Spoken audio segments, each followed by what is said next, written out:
Hello and welcome to the Heads and Volleys podcast with me, Lee Dunn.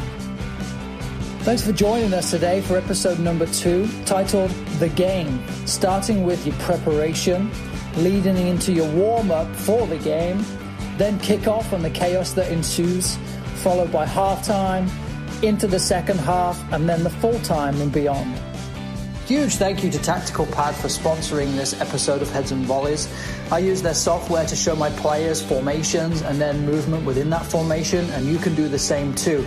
Create simple little GIFs that you can show to your players and encourage them to learn the movements of the players on the screen. They can replicate that for themselves, but it also just gives them that visual advantage. Use the same in your practice plans to show the players what the game looks like and what you're expecting to see.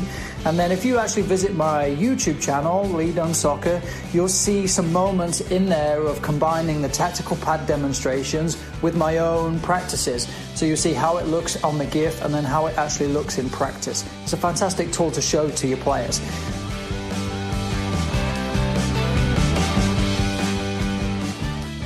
Really encourage you just to take a moment to think about the last time you were coaching a game, or maybe you're a parent and you were watching or just observing a youth soccer game and everything that goes on around it. The chaos, the craziness, the cheering, the yelling, the shouting, the amount of players that may or may not know exactly what they're doing or what's expected of them.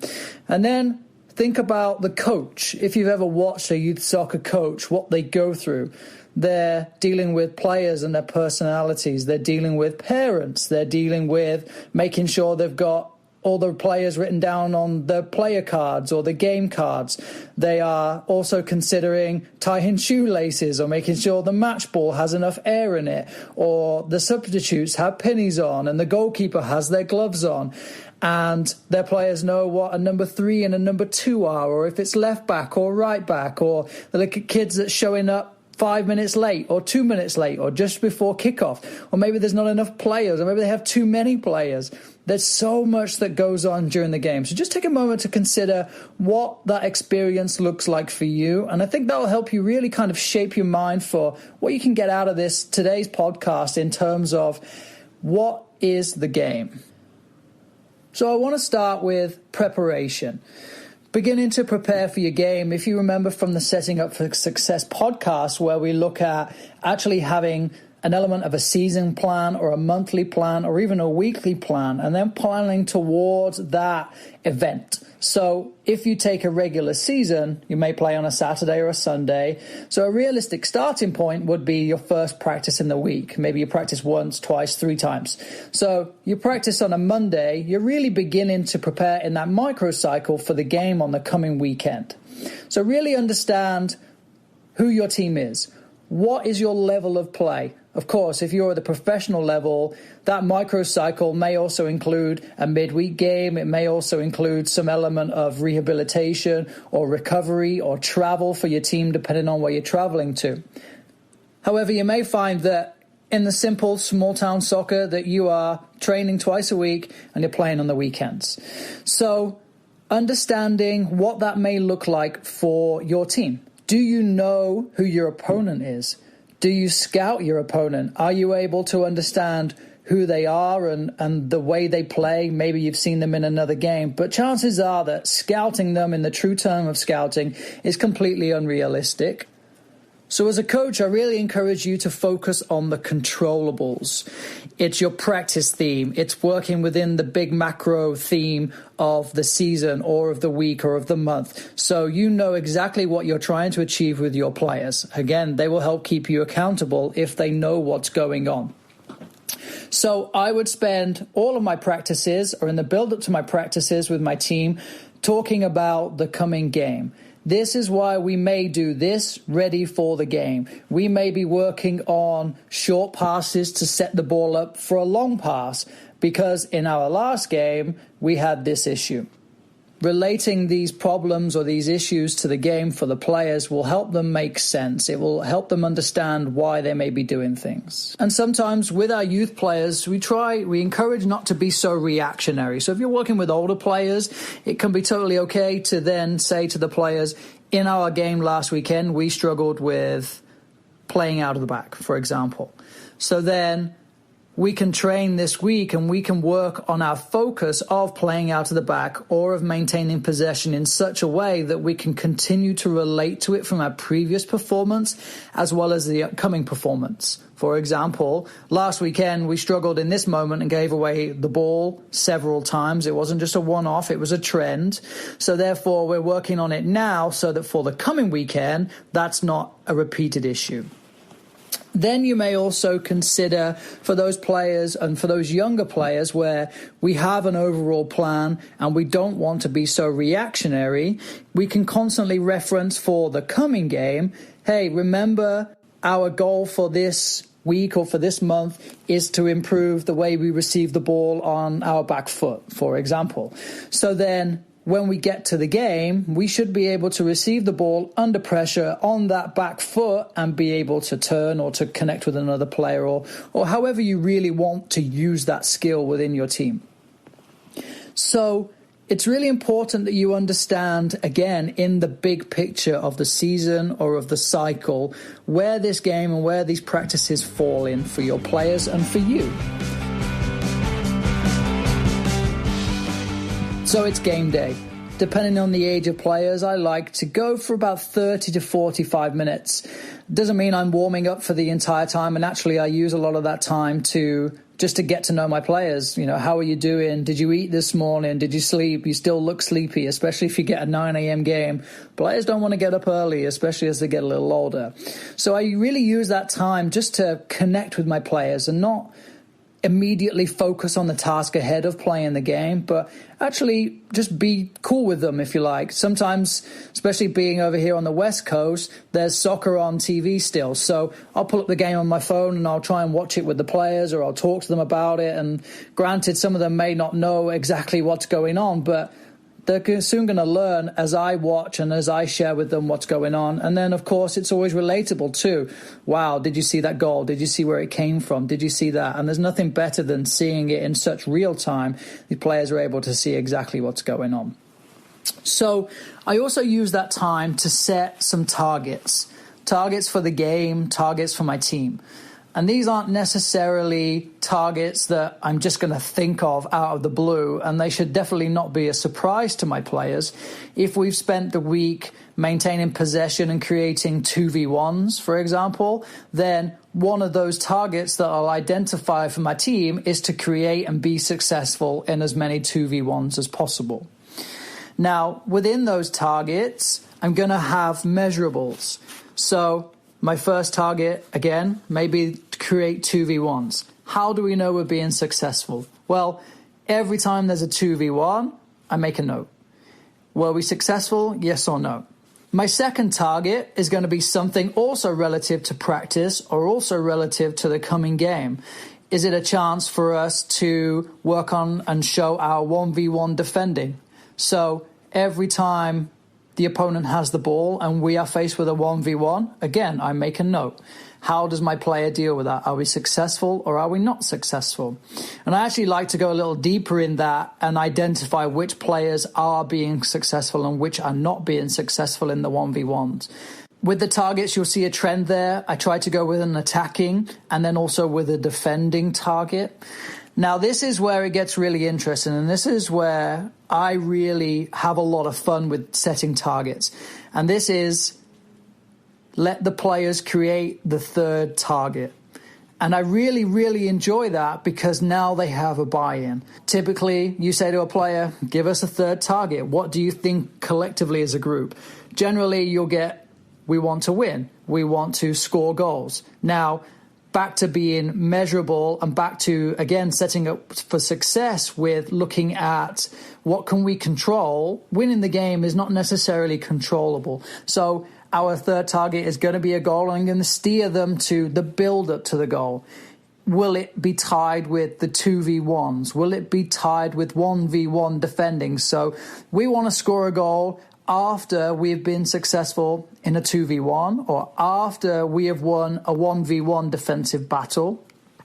Or is it something completely unrelated in that we want to score a goal from a corner kick because we like corner kicks and we seem to get a lot of them? Or is it we just want to score a goal in this half because we didn't score a goal in the last game? And then I can constantly relate to that target that the players gave me. Hey, you said you were going to score a goal. How are we going to do that? What is your process? What is your involvement in the team scoring a goal? So that brings me to my final point in terms of setting targets. And the reason I like setting 3 targets is that it helps to control the information overload. I see so many coaches, and I've been guilty of it myself, where I sit there and I say, and another thing. Oh, and when you get the ball, do this. Oh, and don't forget to do this. Oh, and we also need to do this. And last game we didn't do this. And blah, blah, blah, blah, blah, blah, blah. And the information just goes over and over and over and over and over. 3 targets help me stay concise, help give the players the buy-in, and should help us set up for the game. You may find yourself at a complex or at a field where there's already a game going on beforehand, and it's really difficult to get onto the field until that game's finished, which probably gives you about a 10 or a 15-minute warm-up, if that. So then, what does your warm-up look like? What are you asking your players to do? Is it relative to the game? Now, if you think about what a warm-up really is, it's compete and perform in multiple ways. It's physically, we get the blood pumping, we lengthen the muscles, we're more pliable, we're able to move, we're able to react, we're able to move quicker, change directions, strike the ball effectively. All of these physical components to a warm-up. But then there's also the psychological. It's players becoming engaged. They're focusing on the game. They're focusing on the task ahead. And one of the things I like to ask my players to do is psychologically think about the first time they received the soccer ball, the first time they received the ball in the game. What are they doing with it? How good is that first touch? They're taking a touch to the side and they're moving the ball on to their teammate. Then the second phase of that is, regardless of what happens in the first 5 minutes or first 10 minutes, everything is positive. You make a mistake, it's positive. The positive is that you've made that mistake and you can learn from that mistake.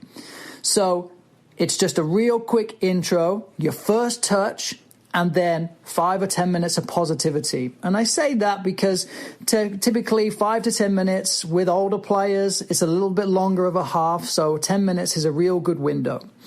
With younger players, it could be as low as 2 or 3 minutes. Just set that mindset. Everything is positive. We take a good first touch and then everything is positive. And even if the first touch is bad, there's still a positive mindset. And that comes from me as the coach. I am positive. We are positive. We're having a good time. So then the actual physical component of the warm-up. And there are things like the 11 plus, and I'll add that in the show notes for you. That's from FIFA, where the players are in a little line and they jog forward and then spin out and go back to the start. And then there's all sorts of dynamic stretches throughout that. And I think that's really relative to players that are 12, 13, 14 and older. They really need that strict physical warm-up. But with the younger players, I really like to use a little bit of space and put high pressure on them. And high pressure in terms of rondos, 4v1s, 4v2s, 5v2s, 5v1 if necessary. These are fun little games that are activating the players. Psychologically, they're focusing on everything that's in the game, in the rondo. Thanks to Johan Cruyff for that comment. But everything in there, they're under pressure. There's a defender. There's the first touch element. There's the pass. There's the communication. There's opening up. There's checking. There's checking away and in and being there for your teammates. And the thing I like about having 2 defenders in the middle is that if one player gives the ball away, then the person to their left or the person to their right is the player that then goes into the middle with them to replace the 2 in there. And that is to encourage them to support the player on the ball. Because I don't want to be in the middle of a rondo anyway, let alone going into the middle because my teammate gave the ball away. But if you think about how relative that is to a game, you give the ball away in a game, you could give away a goal. That's affecting everybody. Or now suddenly we're defending deep as opposed to being able to play forwards. So really encouraging all of the elements of the game into my warm-up as quickly as possible. Now, what you will see, and this is a fan favorite, is the line of players probably at about halfway with the goalkeeper in goal and the coach standing right about the edge of the box. And the kid dribbles, a couple touches, plays the ball to the coach. Coach lays it off, kid takes a shot. Next player goes, dribbles in. you think about getting your players ready to play. If they're standing in a line with the ball at their feet, waiting for their turn, how real is that? How realistic is it for a player to have a free dribble and a free layoff and a free shot? And what's worse is often when they miss, because that typically happens, a coach or a parent on the sideline will just say, "Oh, unlucky. Go and get the ball and have another go." But that's not how it happens in the game. You have to win the ball. You have to maintain possession. So I try and build that in with simple little rondos. And again, the simpler the rondo, the easier it is for the players to be focused on the game. I'm not giving them an information overload. I'm not introducing some new complex passing pattern where now suddenly they're having to think a little bit more about something that may not be relevant to the game. Everything I do in a warm-up is typically the same every week, and I will have run through it in practice. We'll have the same structure every single time, simply because I don't need to confuse the players. I don't need to make them think any differently other than what they're doing in the game. Within the preparation and the warm-up phase, consider your starting team, your starting lineup, your starters. It's a big deal for a lot of parents if their kid gets to start, when realistically, probably in youth soccer, there are some coaches that will use tactics where they will not start their strongest players and then kind of surprise the opponents by loading in their best players after 5 or 10 minutes. Now, you're the coach, you do whatever you like. However, you still have to identify your starting lineup. What does that starting lineup look like? What is your formation? Hopefully your players are familiar with what that formation is and also what the roles within that formation are for them based on practice and based on previous discussions. But you still have to communicate what that lineup looks like. I like to do it within my initial preparation chat, and that's because then it helps players be prepared. And the players that are substitutes, I tend to tell them that they are using the warm-up as a chance to still remain engaged and still remain a part of the team because they could be called on at any second. Youth soccer here in the US, it's substitutions on the fly, so you can sub almost any time during the game and sub as much as you like. And it's really important that these players understand that a starting position, mostly in youth and recreational soccer, is not necessarily the be-all and end-all of the game. And it's not like the Premier League where if you're on the bench, there's a chance that you may not play, or if you play, it's only for 5 minutes. That's just not the case here. So it's really important to set that standard with your players. Unless, of course, you do believe that a player has missed practice all week and they should be on the bench for most of the game or for the first half or whatever. But again, that's something that you would need to communicate with that player and with that family. Should never definitely be a surprise to those players. So my lineup, I like to set out cones in our little formation. And is the other coach watching this? Is the other coach learning something about my team? Is he stealing some of my tactics? I mean, maybe, maybe not, but I'm doing this for the benefit of my players and not to out-coach the opponent. Not yet, anyway. So I set my cones out, and I use the mini cones, the mini quick goal cones, and I set them out and I say, okay, here is our formation. You guys know this. It's a 1-2-3-1 for my 7v7, or it's a 1-3-2-3, or a 1-4-4-2, or 4-3-3, whatever it looks like. The cones are out just merely as placeholders for my players. Then I'll identify the team and then build the team around her. So now she can see the players that are around her. She can also see what's expected of those players because I'll use examples. The ball is here right now. Where are we going to move to? The goalkeeper has the ball. You guys are going to move off your cones and show me what your positions are going to be like. So these are all things that I've covered and are just reminders. Then I'll introduce substitutions or common substitutions. Hey, Susie, you're going to switch with Jenny. She's coming in. Show me what that looks like now. So they'll quickly do a little high five and they'll change positions. Back now, Jenny is inside and she's on the field. She looks around. The players see her. This is all stuff that I do in that little moment of preparation so they begin to see the players around them. Hopefully, the players that are identified as the starting players are now positioned in a way that they are familiar with each other. Then I relate the warm-ups to them working together. If we're working on 4v1 rondos, I'll tend to put defensive players together with one in the middle and attacking players because they're going to be working together in the field. So why would I not just give them that little encouragement to talk to each other more during that warm-up? You can do a lot of the work during the week so that when it comes to the game, everything goes without saying and the players understand their warm-up and they get their shape around the cones real quickly and they're in position. They understand that there's 3 targets and that the third target is theirs to create, so they will know exactly what's going on in every minute in the build-up to the game, so nothing's a surprise. So definitely take some time to consider what your pre-game ritual looks like. So then it's kick-off. Game kicks off. What are you looking for? What on earth is going on? Everything we had said, all of that pretty pattern play that we had done at practice, or all of that identifying positions, and some coaches all like to go as far as positional rotation and all sorts of things that we like to think that the players understand, and then the game kicks off and it all goes out the window. Players are running all over the place and no one really knows what's going on. So what are you watching? What are you observing during the game? Do you find yourself with your eyes on the ball the entire time? And then in that situation, do you then find yourself telling your players what to do every time they get the ball? Look inside, pass, kick it, find Susie, she's open, can you cross it, beat her? Whatever these simple commands are, they come, and I've found from experience, they come a lot of the time from watching the ball. You see some of the best coaches in the world, and when you watch those coaches, they look away from the ball. They will be watching the players off of the ball, how they are either supporting or providing cover in defense. So you're watching your team. You're watching the ball. Are you watching the opponent? Every time the opponent gets the ball, what do they do with it?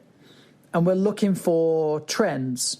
Are they constantly playing the ball to the same central midfielder?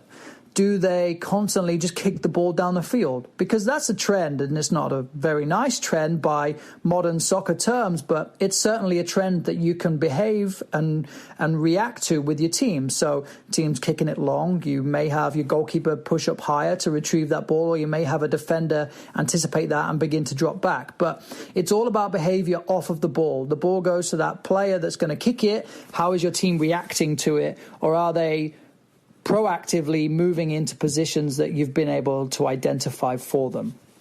So just consider looking away from the ball a little bit. See the shape of the other team. See, are they overloading you? Are they underloading you? Do they have 3 defenders that stand on the edge of the 18-yard box waiting for the ball to come towards them? Or are they actually involved in the game?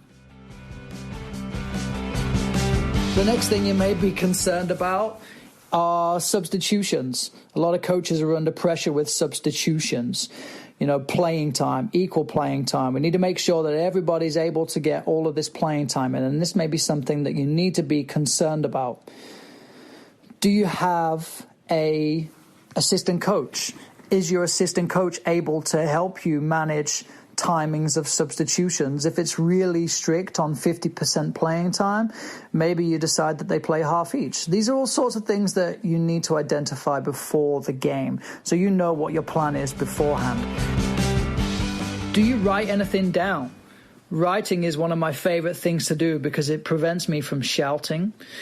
Of course, I'm passionate about the game and I want to win and I want to control the game as much as possible. But I realize that I can control the game during the week, and at the weekend, it's about the player's performance. So I write a lot of things down, and I write what I would call trends. So every time I see, for example, the opposition centre-back play to their number 3, their left defender, that is what I would call the trend. So every time that happens, I make a note and then begin to identify how my team can prevent that, or how my team can even allow it and then proactively set up so that we can stop the next ball that comes from that left back, because maybe the ball goes to that left back and that left back keeps playing the ball 20 yards down the line and it keeps going in behind us. So we can let the ball go to the left back, but now we need to react to stop the ball going on from the left back. Or maybe you want to stop the ball going to the left back straight away, but understand that that ball will start going somewhere else.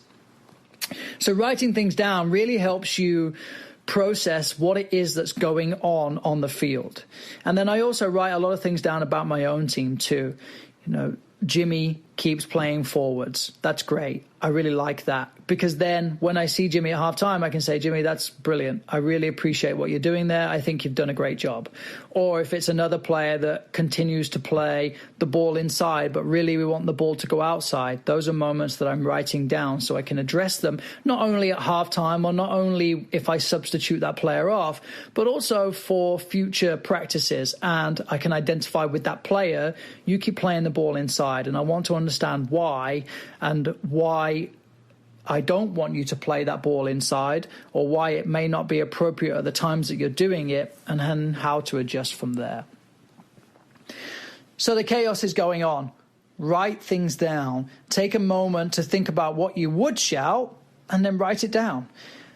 Work with the players on the sideline. A lot of the time, you, as a youth soccer coach, may identify a problem that's going on, a common trend of an issue, and we tend to believe that we can fix that problem by substituting on another player. However, if you ever turn around and look at the bench whilst the game is going on, are those players truly paying attention? Are they 100% engaged? Or are they flipping bottles? Or if you're on turf, the rubber crumb, maybe in nice little mounds in front of the bench. This is stuff that is realistic. This is going on behind your back or even in front of your face. And these are kids. These are what kids are going to do. So I will say, hey, you are about to go into number 11. You're going to go and play on the left wing. I want you to watch Jenny, who's playing on the left wing right now, and I want you to tell me what you could do differently or what she's doing really well. And I pass that task on to every single player on the bench, because if they want to play, and chances are they do, because they probably said, Coach, can I go in yet? Coach, can I go in yet? Well, here is your chance to prove that you can go and play. I mean, I'm going to play you anyway, of course, but I want you to be engaged when you go on so you understand what's being asked of you. How many of you as a coach, and this is something that is really difficult for a lot of coaches, of sitting down, actually sitting down and watching. And you may remember from the Setting Up for Success podcast where Joey mentioned a coach will be fighting and fighting and fighting, and then with the last 5 minutes just give up and sit down. And I'm not talking about sitting down and giving up, but merely sitting down and observing and not barking orders or giving commands or telling players what they should and should not be doing, but merely sitting down and watching what's going on. Every time we get the ball, and one of our targets was 2v1, how many times are we creating a 2v1? Or how many times are we maximizing the 2v1? In what areas of the field? These are wonderful observations that you can really help to encourage your players through a little team talk. So it's halftime. As soon as that whistle goes, I walk onto the field and I high-five every single player that's coming off. I'll walk into the middle of the field. I'll go and greet the goalkeeper and walk off with the goalkeeper, who is typically the last one off because they're the furthest away. But I make sure every player is high-fived, and every player comes off and high-fives all of the substitutes too. We're a team. We're still playing. We're enjoying ourselves. And it can't be told that we could be 5-0 down. We could be 10-0 up. We're still playing the game, and we're still playing with ourselves in such a way that a high five means so much, good or bad. It's still a great level of support from all of us involved. High fives mean so much. And the amount of coaches that sit down and say, come on in. Well, go and get your players. Go and see them. Halftime, team talks. We have a lot of information out there. Again, you could Google soccer halftime team talk and you can find videos of horror team talks. You may have seen some TV shows or some movies where you hear these crazy talks of people swearing and shouting and blaming players, or you may hear them not say anything and leave it up to the players to decipher what the problem is. But I like to visit those 3 targets again. Number 1, 2v1s. I have written down multiple times, or I've made a note of several times where a 2v1's happened. Players, what do you think we are doing well in 2v1s? What could we do better? And then we talk about it for a minute or so. Try and get some opinion from the players who I have identified as being key in those 2v1s. Then visit the 1v1s and the same. Reflect on the players. Reflect on the positions on the field where it's being key for us to have success or not having success. And then the third one, as a group, you said we are going to probably score goals. How are we doing? How could we score more goals? And generally, again, it ties into the first and the second target. That's all my team talk is. Is everybody okay? You're all having fun? You had some water? Chances are they may complain about the referee, or they may say something about the parents on the sideline yelling every time they get the ball. But that's away from me giving information, and that's a conversation I'm more than happy to have with the players. And if I need to run over and talk to the parents really quickly, I will happily do that. But halftime is also a time to rest and to take water on and prepare for the second half. So I'm not changing anything dramatically and saying, oh, and another thing, and don't forget when you do this, oh, and when you do this, don't forget to do this. I identify the starting lineup, and away we go. We're ready to play. We've covered our 3 targets, and that's all I'm asking of my players. I'm not trying to overload them too much. Now, you may want to add in something different, or you may have a general concern if, for example, the same player keeps getting the ball and keeps causing problems for you. But there's a very good chance that you can address that with your 1v1 defending, because you can identify every time their number 10 gets the ball, how do we deal with that? 1v1s, perfect. Do you get tight? Do you get close? Whatever, however you identify the 1v1, that's how you work with your players within the targets, but specifically to the game. So the second half kicks off, and I love to sit down and watch again. I observe. I have my notebook, and I will scribble notes. What's going on? What's changed? That first 5 minutes, watching. Have they changed anything? Does it matter if they've changed anything? How are my players doing from the start? And the reason I like to go back on with the team that came off is because they're already familiar with playing with each other, and they're already familiar with having been on the field, that it's a momentary break in the game and they're right back to it. If I start making dramatic changes, who knows what's going on, or players coming on may not have been paying attention during halftime, or all sorts of things could happen. So I really try and keep the same players on the field as much as possible. And then I follow the same trend for the second half as I do in the first. Identify players that the substitutes should be watching, because they're going to be the likely substitution.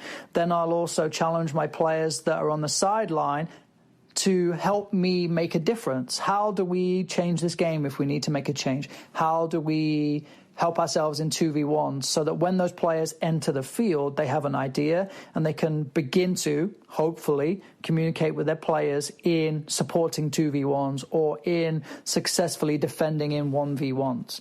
And hopefully that third one pushes us to, if the team target was a goal, then that's what we're looking for. So it's full time whistle goes. Again, I'm on the field, regardless of the result. High fives with everybody. High five the opponents coming off the field too. Great game, well played. And I encourage my players all the time, win or loss. Good job. Come on, off the field, here we go. Get a quick drink. And then, as is tradition here in the US, we like to do a hands in the middle and a big cheer, 1, 2, 3, good game, Cougars, for example. So just like pros, I have all my players line up and jog across the fields with applause above their heads to their parents and to what we would call the fans, just like you see the pros do when they walk around the field applauding their fans. We do the same thing. We're very thankful for these players being able to be on the field, and a large part is because of the fans that are on the side of the field, the parents, the guardians, the aunties and uncles that bring the players along to the games. And then we'll have a quick debrief. Regardless of the result, did you have fun playing the game? You cannot control the results, but you can absolutely control your involvement in the game and how much fun you're having by committing or by not committing. Because if you say you didn't have fun, then that's something that I'm going to make a note of and just keep an eye on you. And it may be external factors. Maybe your dad was shouting or your mum was yelling, or maybe you didn't play all that much. And that's something that I'm aware of as a coach, but I genuinely care that you had a good time. Then I talk about expectations for the coming week. We have a game, we have practice, I'll see you the same time at this field, whatever the situation is, and that's it. So then I dismiss my players, and I'll just take a moment with my notebook just to add any additional thoughts. If your parents want to talk to me, they're welcome to, but I would appreciate them giving me a heads up first so they don't come and yell at me.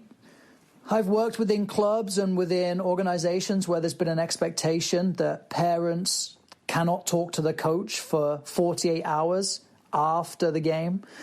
And the idea behind that is that it prevents angry parents questioning game time or choosing to give their opinion, free information from parents that genuinely care. And that's something that you have to be considerate of.